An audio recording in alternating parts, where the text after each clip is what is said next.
রাজধানীতে তীব্র গ্যাস সংকটে সরবরাহ বন্ধ রয়েছে বেশিরভাগ ফিলিং স্টেশনে। গ্যাস নিতে এক স্টেশন থেকে আরেক স্টেশনে ছুটে বেড়াচ্ছেন গ্রাহকরা, তবুও মিলছে না সিএনজি গ্যাস। ফিলিং স্টেশনের সামনে দীর্ঘ হচ্ছে যানবাহনের সারি। অনেকেই বাধ্য হয়ে সংগ্রহ করছেন জ্বালানি তেল। ঘন্টার পর ঘন্টা লাইনে থেকেও গ্যাস না পেয়ে ক্ষুব্ধ গ্রাহকরা। শিগগিরই এই সংকট সমাধানের দাবি জানান তারা।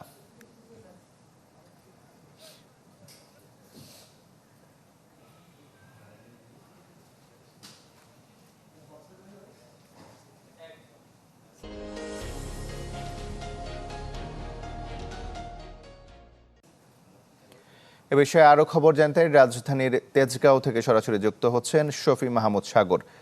সাগর, গ্যাস না পেয়ে অনেকেই তেল কিনছেন, পর্যাপ্ত হারে বা কাঙ্ক্ষিত হারে তারা তেল পাচ্ছেন কিনা, আর এই সুযোগে তেলের দাম বাড়ানো হয়েছে কিনা জানাবেন। তমাল, হ্যাঁ, এটি ঠিক যে যেহেতু গ্যাস পাওয়া যাচ্ছে না, সেক্ষেত্রে যে সকল যানবাহন একই সাথে তেল এবং গ্যাস দুটি মাধ্যমে চলাচল করছে তারা বাধ্য হয়ে বিকল্প হিসেবে তেল নিচ্ছেন। তবে তেলের দাম বেড়েছে কিনা সে বিষয়ে আমাদের কাছে সুস্পষ্ট এখনো পর্যন্ত কোনো বার্তা নেই যে এই জন্য তেলের দাম বাড়ানো হয়েছে কিনা।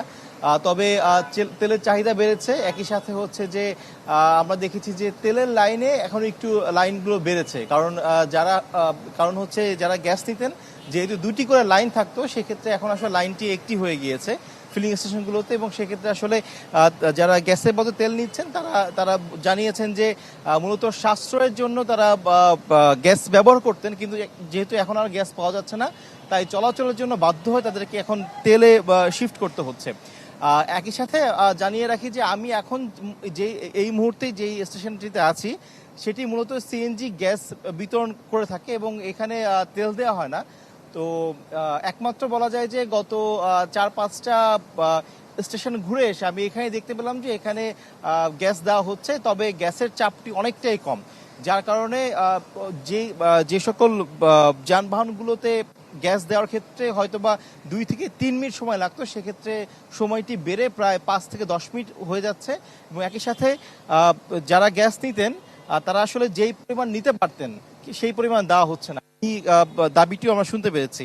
এবং এই যে ফিলিং স্টেশনের বাইরে এখন বৃষ্টি হচ্ছে, যদিও এই জন্য দেখাতে পারছি না, কিন্তু সিএনজি যেসব সিএনজি লাইন দাঁড়িয়েছেন সেই সিএনজি কিন্তু দীর্ঘ সারি প্রায় 1 থেকে 1.5 কিলোমিটার পার হয়ে গিয়েছে, একটি দীর্ঘ লাইন হয়ে গিয়েছে। তবে তারপরও তারা আসলে বলছেন যে তারা অপেক্ষায় আছেন, যেহেতু এইখানে গ্যাসের সরবরাহটি আছে, তারা আশাবাদী যে এখান থেকে হয়তো তারা গ্যাস পেতে পারেন। কিন্তু রাজধানীর অধিকাংশ অন্যান্য যে সকল ফিলিং স্টেশনগুলো ছিল সেখানে গতকাল থেকে আসলে গ্যাস দেওয়া হচ্ছে না, আজকেও বন্ধ রয়েছে। তমাল। সাগর, আপনাকে ধন্যবাদ।